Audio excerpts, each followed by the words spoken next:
materi mengenai pemanasan global dan dampaknya bagi kehidupan serta lingkungan. Pada submateri pembelajaran kali ini, kita akan membahas mengenai penyebab pemanasan global, dampak pemanasan global, serta pengendalian pemanasan global. Sebelum kita memahami dan membahas tentang penyebab pemanasan global, kita harus memahami anomali positif dan anomali negatif. Anomali positif adalah kondisi di mana hasil data pengukuran suhu yang didapatkan lebih tinggi daripada tahun sebelumnya. Sedangkan anomali negatif adalah kondisi di mana hasil data pengukuran suhu yang didapatkan lebih rendah daripada tahun sebelumnya. Setelah tahun 1980, suhu rata-rata permukaan bumi terus mengalami anomali positif akibat revolusi industri pada abad ke-19. Apa hubungan anomali positif dengan pemanasan global? Pemanasan global adalah kondisi di mana suhu rata-rata permukaan bumi mengalami peningkatan secara drastis atau anomali positif yang berlangsung secara terus-menerus akibat aktivitas manusia. Pemanasan global disebabkan oleh revolusi industri yang menyebabkan peningkatan efek rumah kaca di bumi. Efek rumah kaca adalah kondisi di mana sinar matahari yang sampai di atmosfer bumi akan diserap oleh gas-gas rumah kaca yang kemudian dipancarkan kembali, lalu dipantulkan dan terjadi secara berulang-ulang sehingga membuat bumi menjadi hangat. Saat jumlah gas-gas rumah kaca di lapisan atmosfer bumi semakin meningkat, maka dapat menyebabkan suhu permukaan bumi meningkat dan terjadi pemanasan global. Apa saja komponen gas-gas rumah kaca? Yang pertama, gas karbon dioksida atau CO2, yang kedua gas metana atau CH4, yang ketiga dinitrogen oksida atau N2O, yang keempat klorofluorokarbon atau CFC. Dari mana asal gas tersebut? Gas karbon dioksida berasal dari penggunaan kendaraan, listrik, dan aktivitas pabrik. Gas metana berasal dari sampah organik dan kotoran hewan.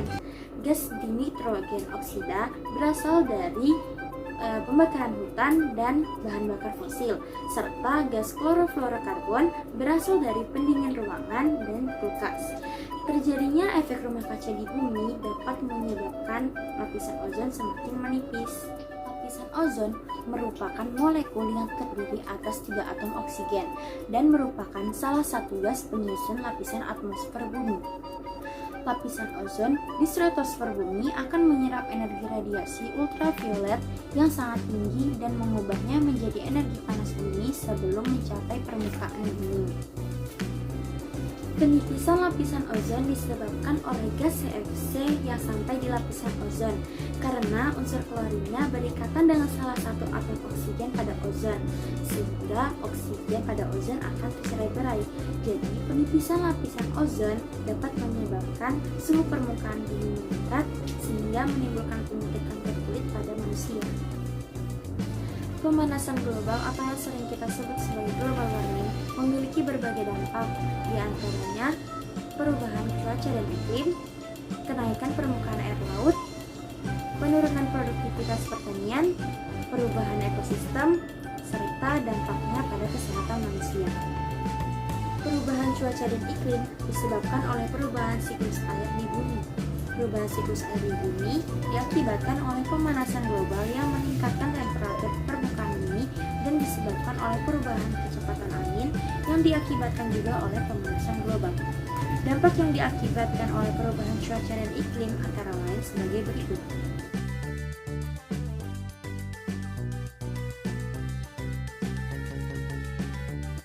Dampak yang kedua, kenaikan permukaan air laut.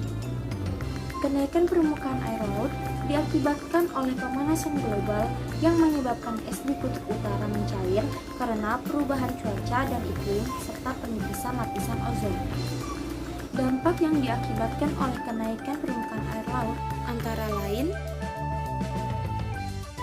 dampak yang ketiga, penurunan produktivitas pertanian yang disebabkan oleh tumbuhan sulit ditanam, gagal panen, area pertanian yang memanfaatkan kumpulan sal di musim dingin tidak akan bertahan hingga panen.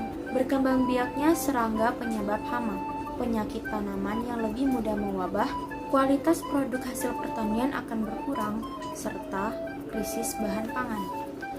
Dampak yang keempat, perubahan ekosistem. Perubahan ekosistem terjadi karena beberapa hal, diantaranya sebagai berikut. Dampak pemanasan global yang kelima pada kesehatan manusia. Penipisan lapisan ozon menyebabkan radiasi sinar ultraviolet berbahaya yang mengakibatkan kanker kulit pada manusia.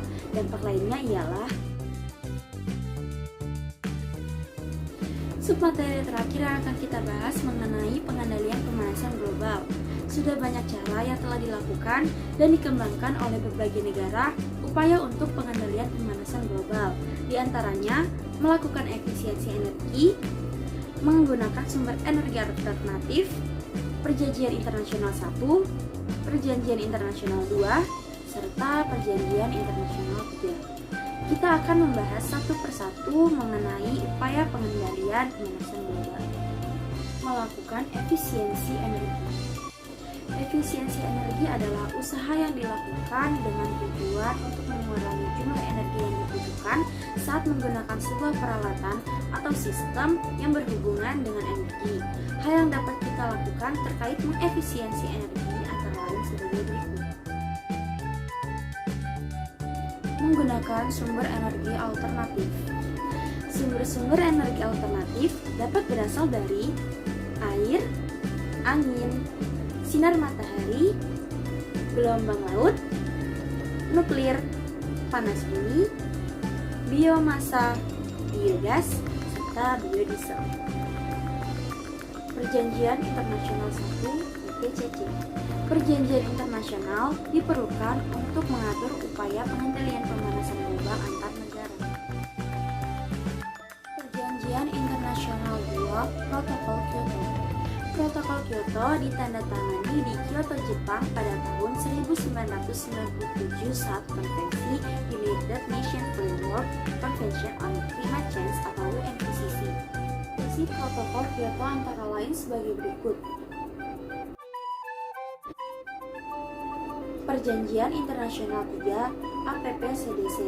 APPCDC atau Asia Pacific Partnership on Clean Development and Climate merupakan perjanjian internasional mengenai upaya pengembangan bersih di antara 6 negara, yaitu keenam negara bekerja sama dalam pertukaran teknologi pada sektor